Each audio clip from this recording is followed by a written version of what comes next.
امام مالک رحمت اللہ علیہ نے ماشاءاللہ کی تختی بنائی تھی اور وہ گھر کے اوپر لگی تھی.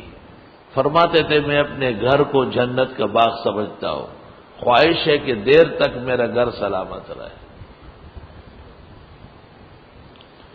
پورا جملہ لکھنا ہوگا ایک ہی لائن میں. وَأَوْحَيْنَا إِلَى مُوسَىٰ وَأَخِيهِ، ہم نے وحی کی حضرت موسیٰ اور ان کے بھائی کو، أَن تَبَوَّآ لِقَوْمِكُمَا بِمِصْرَ بُيُوتًا، کہ مقرر کرے اپنے لوگوں کے لیے مصر میں گھر. اپنے ماننے والوں سے کہے کہ مصر کے اندر اپنے اپنے گھر ٹھیک کر لیں. وَجَعَلُوا بُيُوتَكُمْ قِبْلَةً، اور بنا دو اپنے گھروں کو قبلہ رخ. ویسٹ اوپن اور ایسٹ اوپن سے کام نہیں بنتا، قبلہ رخ گھر بناؤ. گھر کی دائیں طرف باورچی خانہ ہو، بائیں طرف بیت الخلاء ہو. اٹیچ باتھ روم سے توبہ کرو، حافظہ برباد ہو جائے گا. یہ ہے گھر. ایک گھر ہے، ایک گور ہے. گھر وہ ہے جو جنت کا منظر ہو، اور جو گھر جنت کا منظر نہیں وہ جہنم کی کھائی. بناؤ اپنے گھروں کو قبلہ رخ، کیونکہ فرعون باہر تو عبادت کرنے دے گا نہیں، گھر میں نماز پڑھنے میں سہولت ہو. اور ایک تفسیر یہ بھی ہے، روح المعانی میں ہے، کہ اپنے گھروں کے اندر نماز کی جگہ بناؤ. جس گھر میں نماز کی جگہ ہے وہ رحمتوں والا گھر ہے.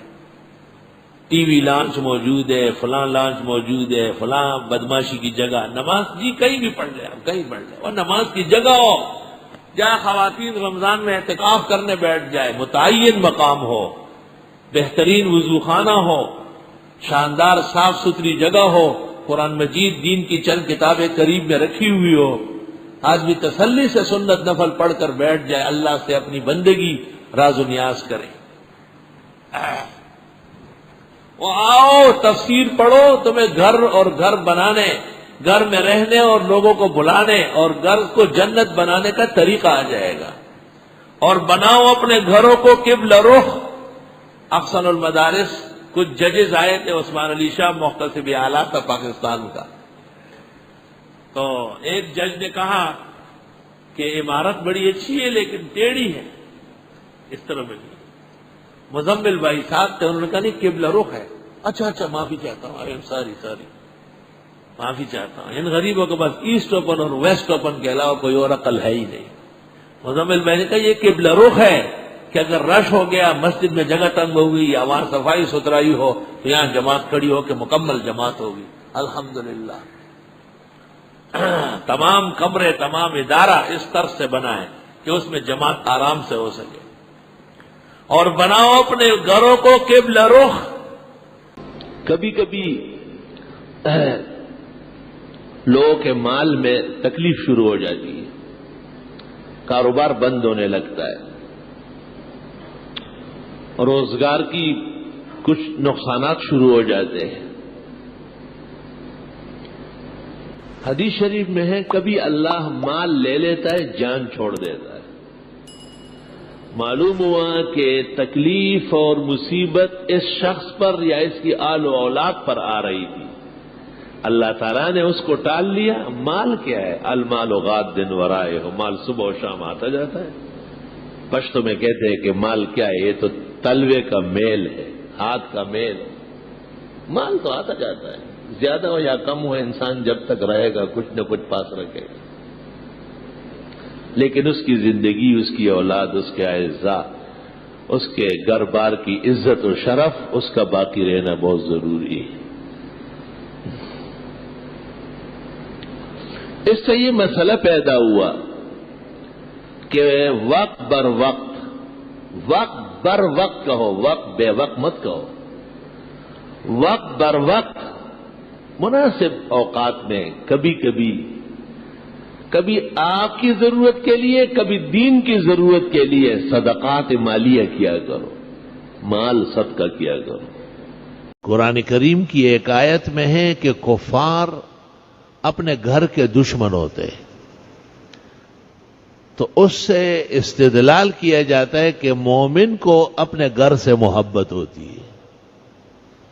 یخربون بیوتہم بایدیہم، امام مالک رحمت اللہ علیہ سے منقول ہے کہ میں اپنے گھر کو جنت کا باغ سمجھتا ہوں،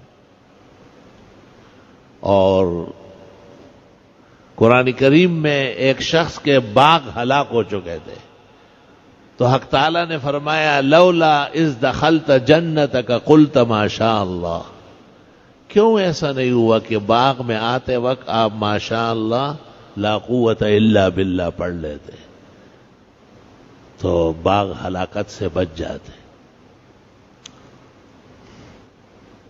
ہمارے عزیزم منصور سلمہ نے ایک موقع پر ان آیات پر عمل کر کے بہت سارے قیمتی بورڈ بنوائے، ایک دوست کو، دوسرے دوست کو، تیسرے دوست کو، آپ اپنی دکان پہ لگائے، فیکٹری پہ لگائے۔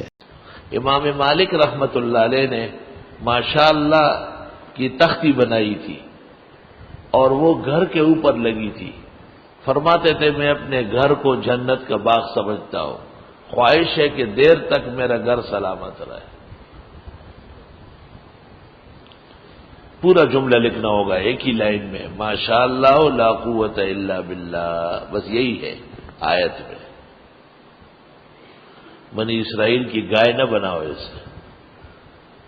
اللہ لطیف بعبادہ، اللہ مہربان ہے اپنے بندوں پر، یرزق من یشاء، روزی دیتا ہے جن کو چاہے، وہو القوی العزیز، اور وہ خوب طاقتور اور غالب ہے۔